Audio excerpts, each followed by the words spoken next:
Boom! This is Harbert, aka the Flowing Dutchman. And today we're going to talk about a question I got: which hand should be on top when swinging with a mace?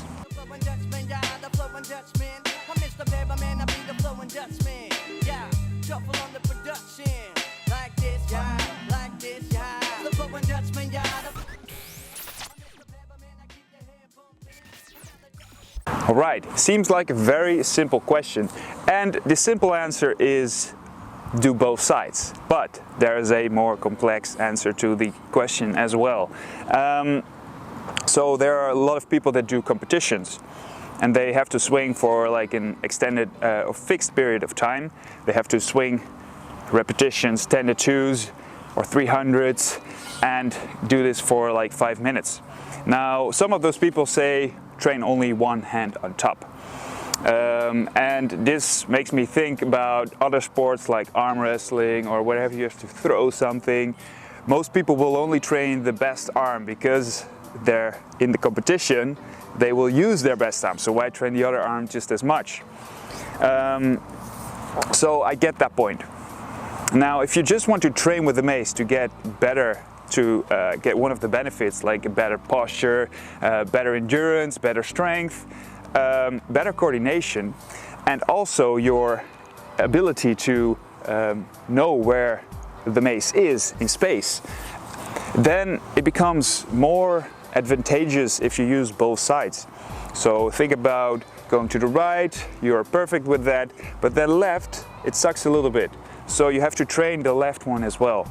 In that sense, I would always advise to train with both hands on top. So right on top and then left on top, right on top, then left on top. Now, we're just talking about training, that will be ideal. Now that doesn't cover the question yet, which hand then should be on top? Now, whenever you do a 300, and for those of you who don't know what a 300 is, or a 10 to 2, is where you start on the side and you point it back and you bring it back. Now, in India, this mace move has been used a lot. And you'll see that for both on the right side and the left side, I use the same grip. Now you can change grips while you're swinging, but usually you do that about halfway. So which hand is then on top? It's on both sides. So the simple answer was yes, you can do both sides.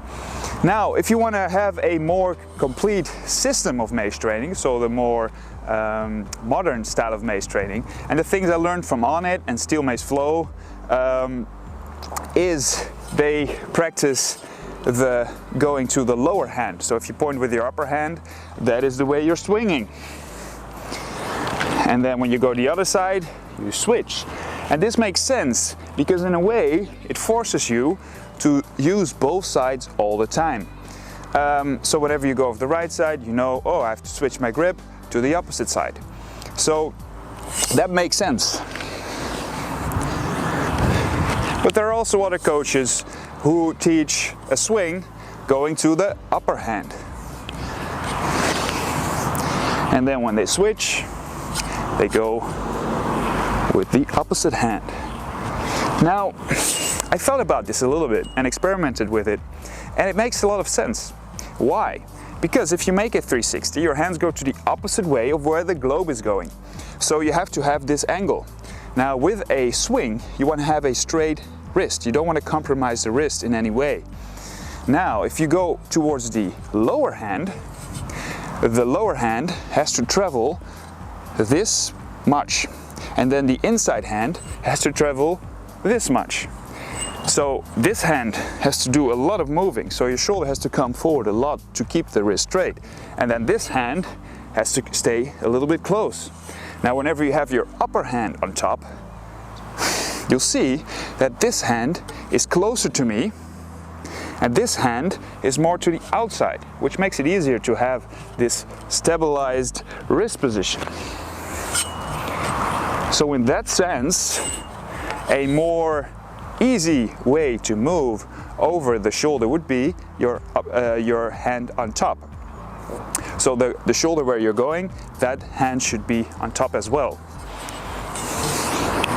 And this doesn't say that you cannot swing like this. I do it all the time. And in fact, it's also really possible to do it correctly. So that is not the point. It just means that whenever you feel, it might be a better way to start swinging with that hand on top, because you have more range, and you have to use your body less to get the straight angle wrist, otherwise you start compromising that wrist. I hope that explains the question and answers it a little bit. And if you have any further questions, please comment them below. And if not, please leave a like, click subscribe, and I'll see you in the next video.